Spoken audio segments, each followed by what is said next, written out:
সবচেয়ে কঠিন সত্য হলো যে মরতেই হবে। কথা বলেন ঠিক? মরতেই হবে।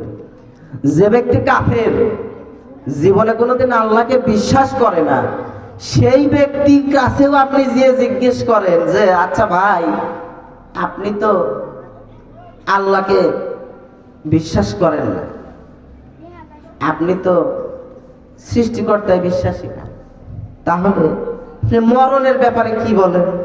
তখন সে বলবে হ্যাঁ, মরতেই তো হবে, ইউনিভার্সাল ট্রুথ, মরতেই হবে, মরতেই হবে।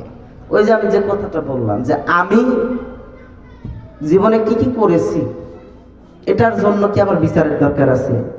আমি নিজে যখন চোখ বুঝবো, নিজেকে নিয়ে যখন ভাববো যে আমি আসলে কি কি করলাম এই জীবনে, আমার জ্ঞান হওয়ার পর থেকে আমি কি কি করেছি, তখন দেখবেন আস্তে আস্তে আস্তে আস্তে জীবনে যত যত গুনাহ করেছি সব মনে পড়বে। কথা বলেন ঠিক কিনা?